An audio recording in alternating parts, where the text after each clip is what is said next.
मित्रों, समझ चैनल में आपका स्वागत है। सब्सक्राइब करें और बेल आइकन को दबाएं। So guys, once again we are with our new lesson My Heaven, composed by Rabindranath Tagore, and you all are welcome in my समझ चैनल। प्रिय मित्रों, आपका जो पोएट्री का सेक्शन है उसमें माई हेवन पाठ रविंद्रनाथ टैगोर के द्वारा लिखा हुआ है और इसको हम एक बार फिर से आप लोगों के सामने लेकर के आए हुए हैं। तो चलिए देखते हैं। पहले तो हम जान लें कि रविंद्रनाथ टैगोर के बारे में थोड़ी सी संक्षिप्त इनकी जानकारी ले लेते हैं। तो Rabindranath Tagore was born in Kolkata on May 6, 1861, and he won Nobel in 1973. He gave us a lot of books, and the famous books are Gitanjali, The Crescent Moon, Fruit Gathering, and Lover's Gift. And he wrote also a lot of plays, namely Chitra, Sacrifice, and Post Office. He wrote also novels, Gora, The Wreck and the Home, short stories.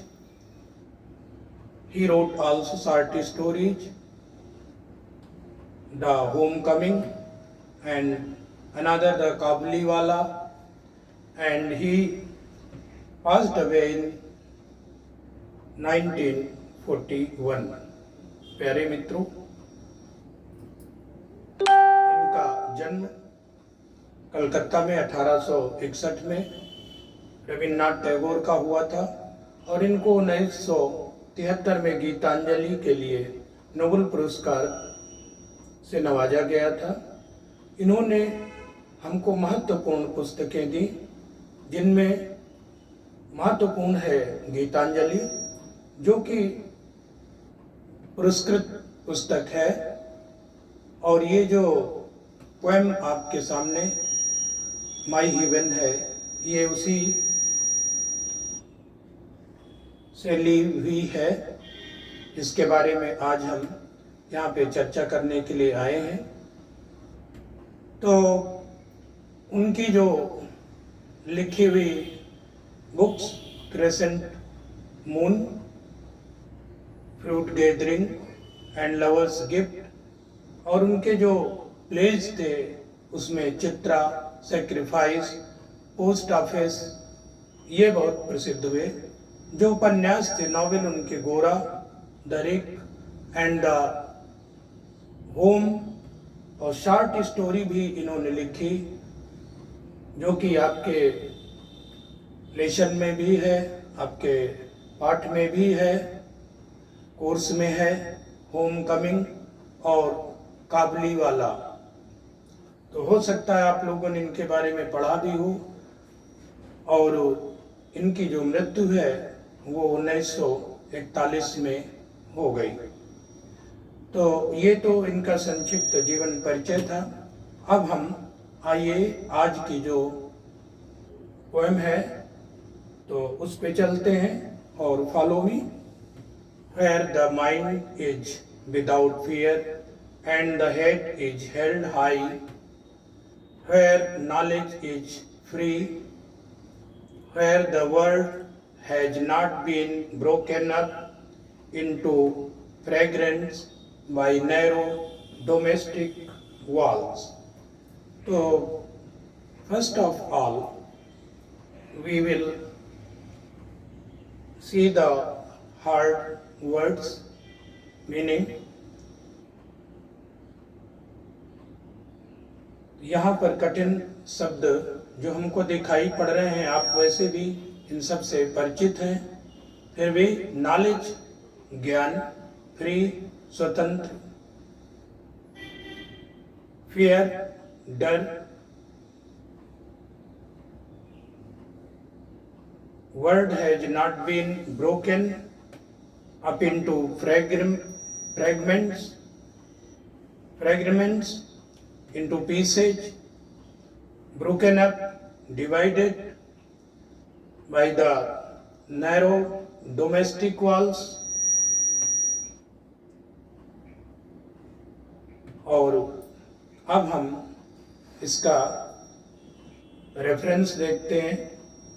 These lines have been taken from the lesson My Heaven, composed by Rabindranath Tagore. Reference के बाद context. In these lines, poet is saying that our people should live in our country with peace and freedom. और पहले अब हम इसका हिंदी में अर्थ देखते हैं। तो ये ईश्वर से प्रार्थना करते हैं कि हे ईश्वर, मेरे देश को, मेरे देशवासियों को ऐसा बना दो, मेरे देशवासियों के जो माइंड हैं वो विदाउट फियर, बिना डर के लोग यहाँ पर रहें, और अपना जो सिर है वो हेल्ड हाई, अर्थात ऊपर शान से, गर्व से उठाए हों। हर नॉलेज इज फ्री, जहाँ पर मेरे देश में सभी को नॉलेज जो है वो प्राप्त करने का अधिकार हो, अर्थात एजुकेशन प्राप्त करने का अधिकार हो। Where the world has not been broken up into fragments, narrow domestic wall. ये जो संसार है ये टुकड़ों में, उनके जो घरेलू जो झगड़े हैं उनके द्वारा ये बटा हुआ न हो, ऐसे मेरे देश में लोगों को उत्पन्न करो, मेरे देशवासी ऐसे हों, ऐसी वो कामना करते हैं, ऐसी वो प्रार्थना करते हैं ईश्वर से। In these lines, now we are going to explain in English. In these lines, poet is saying that our people should live with pride and they should be educated and they should have to all types of education. They should not divided into pieces by the domestic walls. और अब दूसरा वाला जो हम इसका stanza है इसको देखते हैं।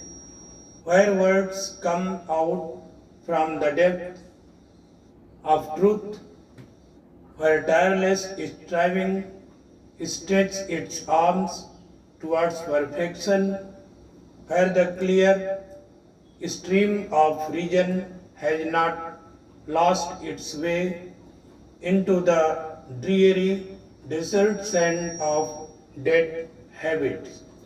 तो आइए सबसे पहले जो कठिन शब्द हैं उन पर हम विचार कर लेते हैं।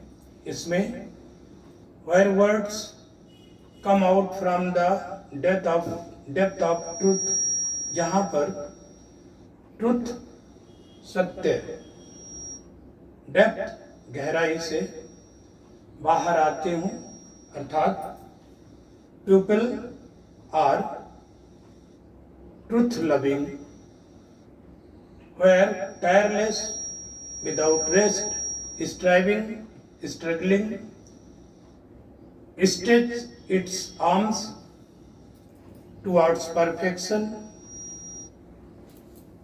People should stretch out their hands towards the perfectness where the clear stream, जहाँ पर क्लियर स्पष्ट जो धारा है, रीजन कारण की,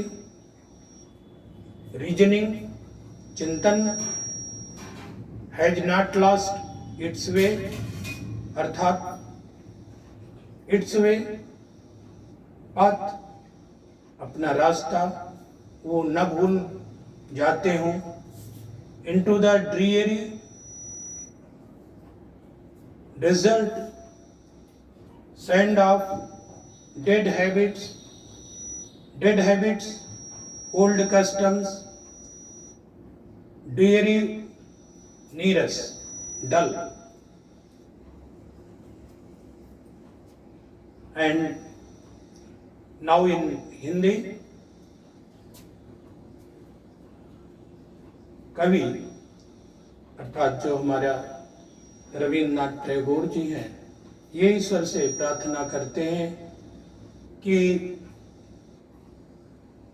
जो जहाँ के लोग, मेरे देश के जो लोग हों, उनके जो शब्द हैं वो सत्यता की गहराई से निकलते हों, अर्थात यहाँ के जो लोग हैं वो सदैव सत्य बोलने वाले हों, where tireless striving stretches its arms towards perfection, पूर्णता की ओर जहाँ पर लोग संघर्ष करते हुए अपने हाथों को फैला रहे हों, अर्थात यहाँ के लोग हमेशा परफेक्शन, पूर्णता की ओर, पूर्णता के लिए संघर्षरत हों, where the clear stream of reason has not lost its way, जिनकी जो तर्क शक्ति है वो कहीं खो न जाती हो, where the clear stream of reason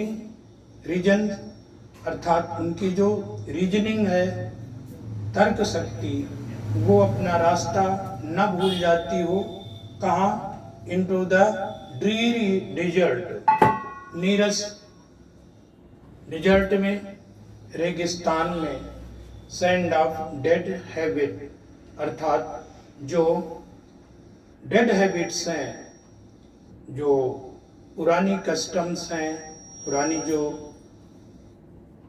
old customs हैं, उनके बीच में मेरे देशवासियों की जो तर्क शक्ति है वो कहीं खोने न पाए, ऐसे देश में हे प्रभु मेरे देश को, मेरे देशवासियों को ऐसा बना दो।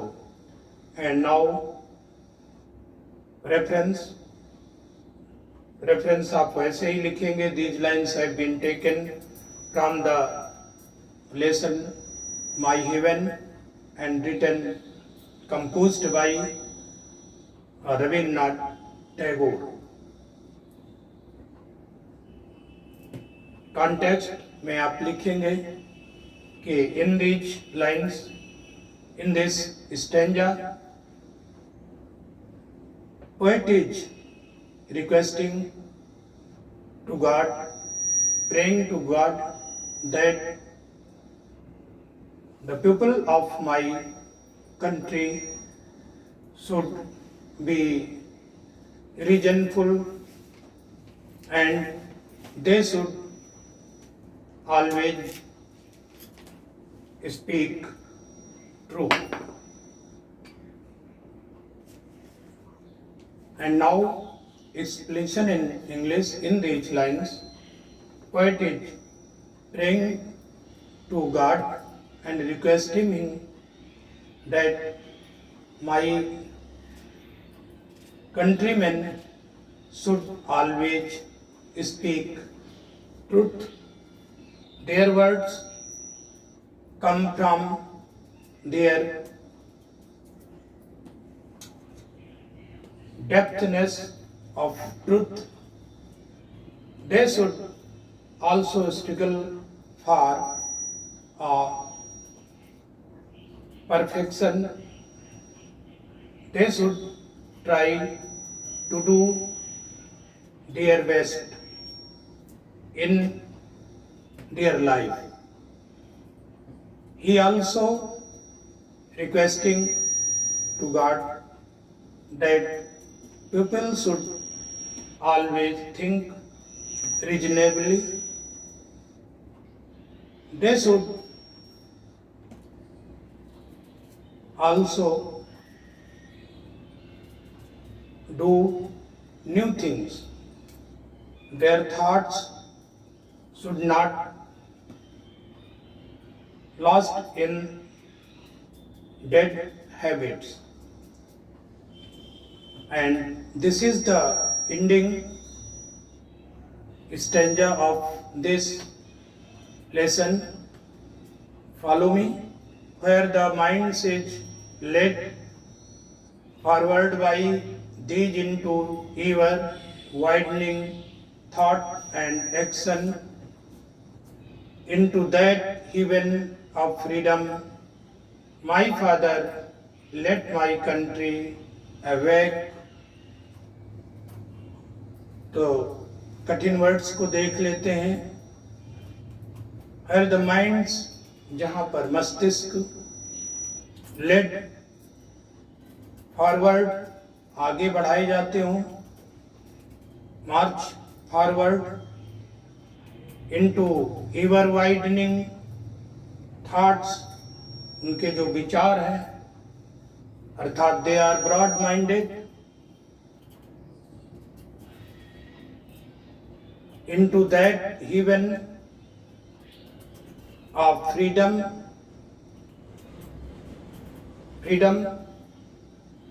आजादी, उस आजादी में ले चलने की बात कर रहे हैं। Father God, let my country awake, मेरी देश को अवेक जागृत कर दो हे प्रभु। तो रेफरेंस आप उसी तरह से लिखेंगे। These lines have been taken from the lesson my heaven, composed by Rabindranath Tagore and explanation. इसके पहले context, in these lines the writer is praying to God that the people of my country should be broad-minded. And now we are going to explain in English.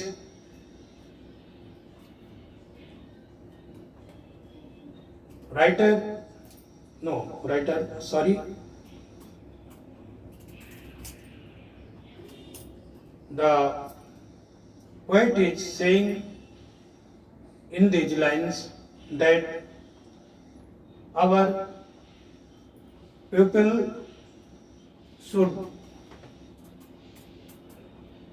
always be broad-minded and they should always work for their country, and he is saying that in that state my country and my countrymen live, where the minds and action of my countrymen और broad. तो इस तरह से ये इसका पाठ का अर्थ है। और अब हम इसका 1 मिनट में सेंट्रल आइडिया जो है वो देख लेते हैं, क्योंकि सेंट्रल आइडिया भी बहुत ही महत्वपूर्ण है।